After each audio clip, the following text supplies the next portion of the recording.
The sky over this small Louisiana town was not just gray, it was the color of a bruise, heavy with the threat of more destruction. A merciless tropical storm had just torn through the heartbreaking landscape, leaving behind a world swallowed by brown, churning sludge. The roar of the floodwaters was deafening, a constant angry growl that sounded like a monster devouring everything in its path. Trees were snapped like toothpicks, and family homes were reduced to islands of despair in a sea of misery. In this chaotic hellscape, the water was an invisible rising villain, creeping up inch by agonizing inch, turning every low point into a potential watery tomb for the innocent souls unable to escape its freezing, muddy grip. In the middle of this devastation, perched precariously on top of a concrete drainage block that was rapidly disappearing, stood Scrappy. He was a scrawny, matted mutt, the kind of stray dog that people usually walked past without a second glance, invisible to a busy world. But today, Scrappy was not invisible. He was a frantic beacon of life in a graveyard of water. His ribs showed through his wet, dirty fur, and he was shivering violently, not just from the bone-chilling cold, but from a terror that went beyond his own safety. He barked until his throat was raw, a hoarse, rhythmic scream directed at the empty, flooded street, begging the universe for a miracle, before the water claimed what was hidden beneath his trembling paws, beneath that cold, concrete slab. In the pitch-black darkness of the drainage pipe, a tragedy was unfolding in slow motion. Honey, a beautiful but exhausted golden retriever, was trapped in a nightmare. The water had already risen to her neck, cold and unforgiving, forcing her to hold her head high in an agonizing posture just to breathe. She wasn't alone. 5 tiny, helpless puppies were huddled on the highest point of debris she could find, whimpering in the dark. Honey was a statue of maternal sacrifice, freezing and terrified, yet she refused to move, using her own body as a shield against the rising tide. She knew, with a mother's instinct, that if she gave up for even a second, her babies would be swept away into the abyss. Sheriff Jim steered his aluminum patrol boat through what used to be Main Street, his face etched with the deep lines of exhaustion and sorrow. He had been pulling people from rooftops for 12 hours straight, and his body was screaming for rest, but his spirit wouldn't. Let him quit. The hum of the outboard motor was the only mechanical sound in a world gone silent with fear. He was heading back to the staging area, his eyes scanning the murky water for any sign of life, though hope was fading fast with the daylight. He was a God-fearing man, a believer that the Lord works in mysterious ways, but even his faith was being tested by the sheer scale of this catastrophe. Suddenly, Jim spotted movement near a cluster of submerged oak trees. It was Scrappy. The dog saw the boat, a loud metal beast cutting through the water, and instead of retreating in fear as a stray normally would, he did something unthinkable. Scrappy plunged into the swirling, dangerous current. He wasn't running away. He was swimming directly toward the boat, fighting the violent flow of the water with every ounce of strength in his malnourished body. It was a suicide mission, a desperate gamble that this human would understand the language of urgency. He paddled frantically, his eyes locked onto Jim, communicating a distress so profound it transcended species. If you are already feeling the tension and hoping this brave dog survives the treacherous waters, please hit the subscribe button right now. Let's pray together that this rescue mission succeeds before it's too late. Scrappy reached the side of the boat, gasping for air, his claws scraping against the metal hull as he struggled to find purchase. Jim, startled by the dog's aggression, killed the engine to avoid hurting the animal with the propeller. He expected the dog to try and climb in, but Scrappy did something that confused the seasoned sheriff. The dog bit down hard on the mooring rope dangling from the bow and began to pull. He growled, tugging the heavy boat back toward the drainage pipe he had just left. He wasn't trying to save himself. He was trying to tow the sheriff toward the danger zone. His eyes, wide and bloodshot, were screaming a message that words could never convey. Follow me, or they die. Jim wiped the rain from his eyes, realizing this wasn't just a panicked animal acting out of instinct. This was a deliberate plea for help. All right, buddy, all right, I see you, Jim shouted over the wind, grabbing his paddle to guide the boat in the direction the dog was indicating. Scrappy released the rope and swam back to the concrete block, scrambling up onto the wet surface. He immediately began digging frantically at the heavy iron grate, his paws slipping on the slime, barking down. into the darkness of the hole. The sheriff maneuvered the boat alongside the block and shined his heavy-duty flashlight into the gloom of the drain. What he saw made his blood run cold. The beam of light cut through the shadows and revealed the golden fur of Honey shimmering in the murky water. She looked up, her eyes reflecting the light with a heartbreaking mixture of fear and relief. She was trembling so violently that ripples were sent out across the trapped water. Around her neck, the water was swirling dangerously high, and the tiny, wet sounds of puppies crying echoed up the concrete shaft. They were trapped in a dungeon that was rapidly filling with water.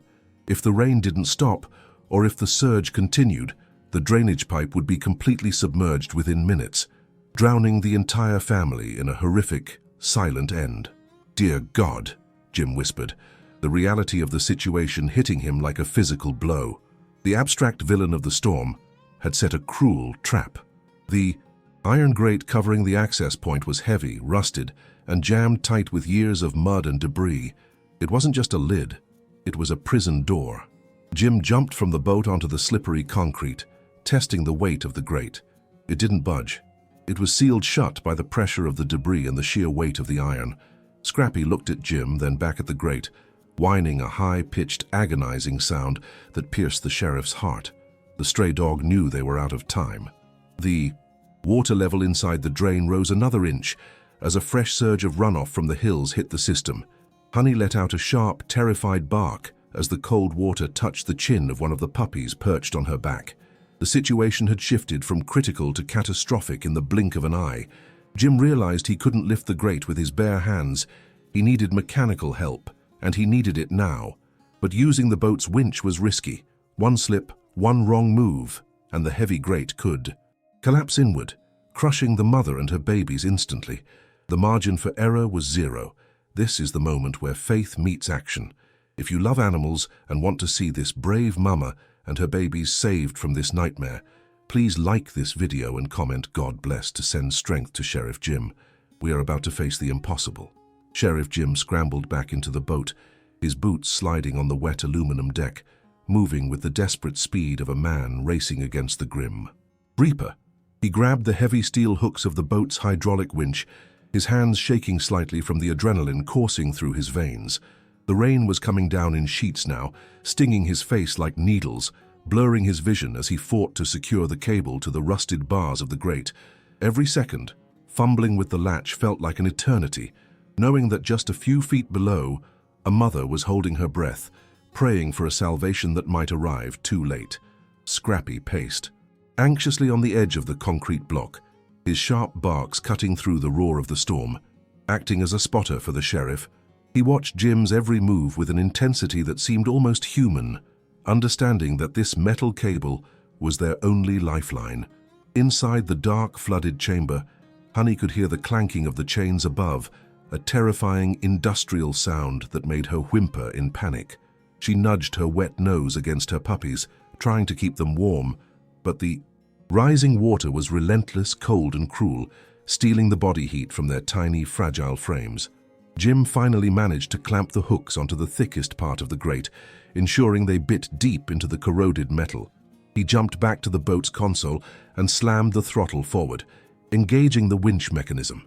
The cable pulled taut instantly, vibrating with tension, humming a dangerous tune like a violin string about to snap. The boat's engine roared, fighting the current and the immense weight of the stuck grate, the smell of burning diesel mixing with the scent of swamp water. But the grate didn't budge. It was fused to the concrete by years of neglect and mud. Just when it seemed like the machinery would fail, a sickening crack echoed through the air. Not the grate opening, but the sound of the concrete cracking around it. The risk was terrifying. If the structure collapsed, it would bury the family alive. Jim knew he had to risk everything. He revved the engine to its maximum capacity, the boat straining and bucking against the water's violent flow. The winch motor whined in protest, reaching a fever pitch that hurt the ears. Scrappy, realizing the human needed more power, ran to the very edge of the hole and started digging again at the mud seal, risking falling into the abyss himself. He was desperate to loosen the grip of the earth, his paws bleeding from the rough concrete, proving that loyalty has no limits when a life is on the line. Then, disaster. struck from the blind side. A massive, waterlogged tree trunk, carried by the raging floodwaters, slammed into the side of the sheriff's boat with the force of a battering ram. The impact was brutal. Jim was thrown off balance, his feet slipping on the slick deck, and he began to tumble backward toward the churning dark water. He flailed his arms, grasping at thin air, staring death in the face as the cold river waited to swallow him whole. There was no one around to pull him out. He was alone, in the storm. In a blur of motion, Scrappy launched himself from the concrete block. He didn't aim for the shore, he aimed for the falling man. The brave stray clamped his jaws firmly onto the thick collar of Jim's heavy raincoat, digging his paws into the gunwale of the boat. He growled, using every ounce of his leverage to hold the man steady. It was a miraculous display of physics and heart. A 40-pound dog anchoring a 200-pound man just long enough for Jim to grab the safety rail. The sheriff pulled himself up, gasping, staring at the scruffy dog who had just saved his life. They shared a look of mutual respect, a silent pact between man and beast, but the celebration had to wait. The water in the drain was now touching the puppy's paws. Adrenaline surging, Jim turned back to the controls with renewed fury. "Not today, devil! Not today!" he shouted into the wind. With a final, grinding screech that sounded like the earth tearing apart, the rusted grate gave way. It lifted slowly, heavy with mud and sludge, swinging open to reveal the dark, watery pit below. The sudden exposure to the grey daylight terrified Honey, and she shrank back against the slimy wall, her eyes wide with terror, unsure if this was salvation or a new threat. Jim killed the engine, and silence, heavy and expectant, fell over the scene, broken only by the rushing water. He grabbed a net, but then threw it aside.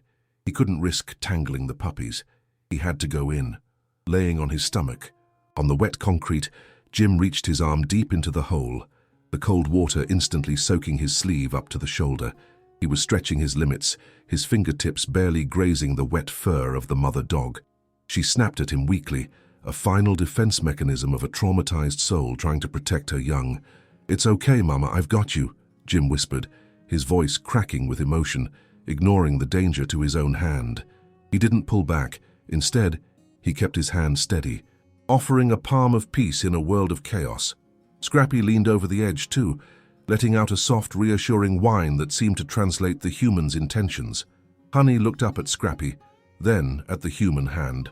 Slowly, painfully, she lowered her defenses.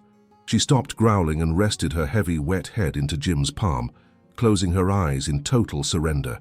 The connection was electric. It was the moment the fear broke, replaced by a fragile trust, but the danger was far from over. As Jim stroked her head, he realized the water was deeper than it looked, and Honey's back legs were tangled in submerged roots or debris. She couldn't move. She was too weak to swim out, and the puppies were shivering so violently they were practically vibrating. Jim realized with a sinking heart that simply lifting them out wouldn't be enough. They were hypothermic and fading fast. Are you rooting for this angel? Your like helps save more lives. Subscribe to support our mission. Now, let's see if he can get them out alive. With his heart pounding in his ears like a war drum, Jim realized there was no time for gentleness. This was a brute force battle against death. He plunged his arm deeper into the freezing sludge, his fingers blindly searching for the tangled roots trapping Honey's legs. The water was icy, numbing his skin instantly, but he felt the thick, slimy vine wrapped around her ankle like a shackle. Honey let out a weak, bubbling gasp as the water lapped over her nose. She was drowning right in front of him. With a roar of exertion, Jim ripped the root free, the force of his pull tearing the skin on his own hand, but he didn't care. "I've got you! I've got you!" he screamed, not just to the dog, but to the storm itself. He grabbed Honey by the scruff of her neck and her harness, hauling her upward. She was incredibly heavy, her golden fur waterlogged and matted with mud, a limp weight that felt terrifyingly lifeless. As he hoisted her over the edge of the boat, she collapsed onto the metal deck with a wet thud, not moving, not breathing deeply. She looked less like a dog and more like a discarded rag doll, her beautiful eyes rolled back in her head. Scrappy was immediately at her side, whining frantically. But Jim had 5 more lives to save. He reached back into the dark hole, scooping up the puppies one by one. They were cold, wet lumps of fur, barely squeaking. He passed them up, placing them gently against Honey's belly, hoping her body heat, what little was left, would comfort them. But Honey didn't react to her babies. She lay still, her chest barely rising, a terrifying rattle coming from her lungs with every shallow breath. The flood had filled her lungs with toxic, muddy water. Jim slammed the boat into gear, the engine roaring as they sped toward the nearest emergency collection point, where an ambulance was waiting. The wind whipped at his face, hiding the tears that were streaming down his cheeks. He kept glancing back. Scrappy was doing something heartbreaking. He was licking Honey's face vigorously, barking softly at her ear, trying to wake her up. It was a desperate CPR of love. The stray dog refused to let the mother die, using his own body to shield the family from the rain, a guardian angel in dirty fur. But as they reached the dock, Honey's head lolled to the side, and her tongue turned a pale, ghostly blue. The fight was far from over. In fact, the real war for her life was just beginning. The rush into the veterinary clinic was a blur of shouting voices and squeaking gurney wheels. "Code Blue, we have a drowning victim, critical condition," yelled the vet, Dr. Sarah, as she sprinted alongside the stretcher. Honey was rushed into the trauma room, the doors swinging shut, separating Jim and Scrappy from the only family they had right now. Scrappy scratched at the door, letting out a howl that sounded like a wolf mourning the moon. Jim sank to the floor of the waiting room, his clothes dripping wet, burying his face in his hands. Minutes turned into hours. The silence in the waiting room was heavier than the storm outside. Finally, Dr. Sarah emerged, her face grave and pale. She knelt beside Jim, her voice trembling slightly. "It's bad, Jim. Very bad." She explained that Honey wasn't just suffering from severe hypothermia, she had aspiration pneumonia. Her lungs were filled with bacteria-laden swamp water. Worse, the debris had caused internal bleeding in her abdomen. Her body was shutting down. "We are doing everything, but the next few hours will determine if she makes it. She is fading." Inside the ICU, Honey lay on a heated table, hooked up to a maze of tubes and wires. The rhythmic beeping of the heart monitor was the only sign she was still tethered to this world. Her breathing was assisted by a ventilator, a machine forcing air into her damaged lungs. She looked so small, so fragile, stripped of her golden majesty. Scrappy had been allowed in. He refused to bite or bark, but simply lay under her table, resting his chin on her dangling paw, his eyes fixed on her chest, willing it to rise and fall. Then, the moment everyone feared arrived. The steady beep of the monitor turned into a frantic, erratic warning. Honey's heart was going into arrhythmia. The trauma of the cold and the infection was causing her system to crash. "She's arresting!" a technician shouted. Dr. Sarah rushed back in, calling for adrenaline. From the hallway window, Jim watched in horror as they worked on her, compressing her chest, fighting to restart the rhythm of a heart that had loved so much. "Don't you dare give up," Jim whispered through the glass, pressing his hand against the cold pain. "Your babies need you. We need you." It was the longest night of Jim's life. Outside, the storm finally began to break, but inside, a dark cloud hung over the clinic. Scrappy never moved. He didn't eat the food they brought him. He didn't drink. He stayed at his post, a silent sentinel. And then, just as the first light of dawn began to creep through the blinds, a miracle happened. The erratic beeping smoothed out. The rhythm returned, slow but steady. A strong, determined beat. Beep, beep, beep. Honey's eyelids fluttered. The heavy fog of anesthesia and death began to lift. She let out a soft, groggy whimper. Immediately, Scrappy stood up, his tail giving a tentative low wag. Dr. Sarah checked the vitals and let out a breath she seemed to have been holding all night. "She's back," she whispered, tears in her eyes. She decided to stay. The internal bleeding had stopped, clotting on its own, a biological miracle driven by sheer will. Honey turned her head slowly, her eyes focusing on the scruffy dog beside her. She didn't have the strength to lift her head, but she stretched her neck just enough to touch noses with Scrappy. It was a kiss of gratitude, a silent acknowledgement that he had anchored her to the living world when she was drifting away. The puppies, warmed and fed, in an incubator nearby, were brought to her. The sound of their tiny squeaks acted like a shot of adrenaline.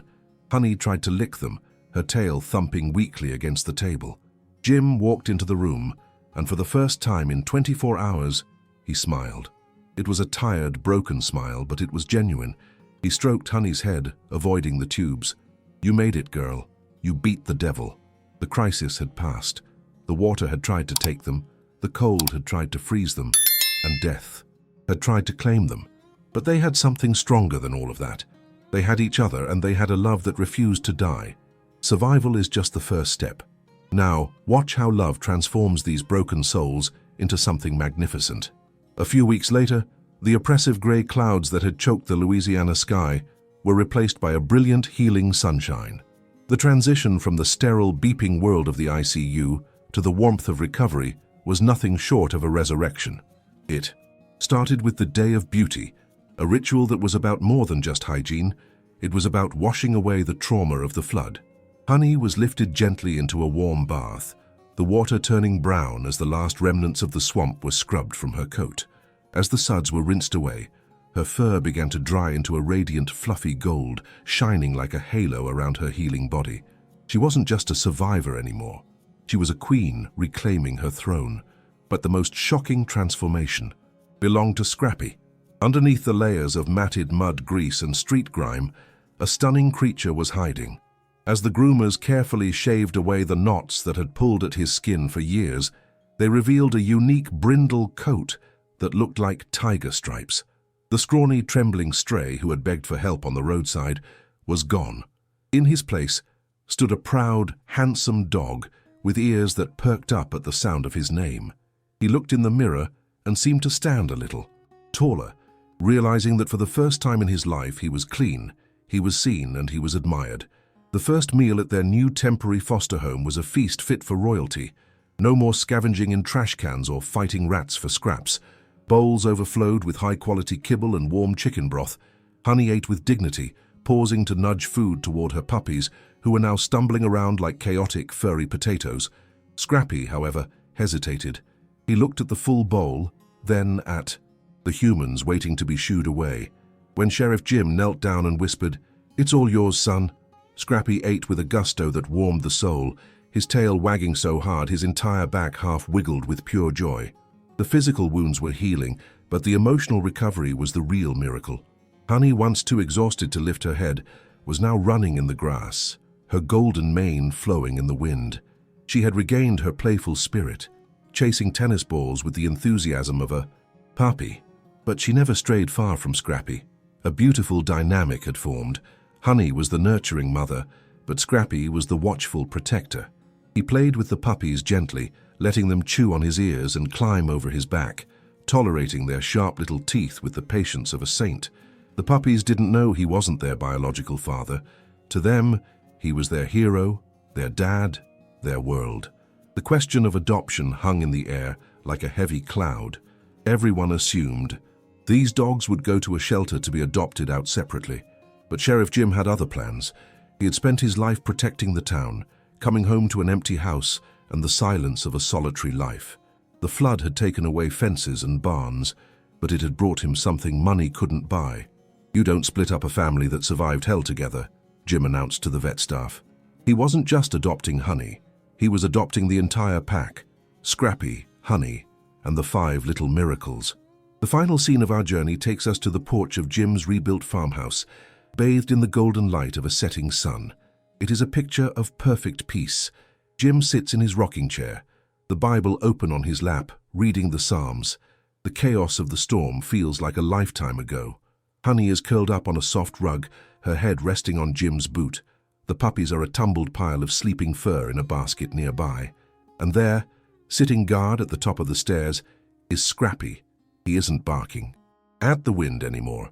He is watching the sunset with a look of profound contentment. For the person who abandoned Scrappy on those mean streets, thinking he was trash, you missed out on an angel. Karma has a way of balancing the scales. While you live with the weight of your cruelty, Scrappy is living in a paradise of love. He has a name, a collar with a shiny tag, and a human who would die for him. The floodwaters came to destroy, but they ended up washing away the old life of pain and revealing a future filled with hope. This story is proof that even in the darkest storms, when the water is rising and hope seems lost, help is just a prayer or a bark away. Scrappy, the unwanted mutt, became the savior of a golden family. Honey, the drowning mother, became a symbol of resilience, and Sheriff Jim, the tired old lawman, found a new purpose. They saved each other. In the end, it wasn't the government or the infrastructure that won the day. It was the unbreakable bond of love between man and beast. Who abandoned this angel deserves forgiveness or punishment? Tell us in the comments. Leave a like if you believe every animal deserves a home. Comment Amen to bless their new life.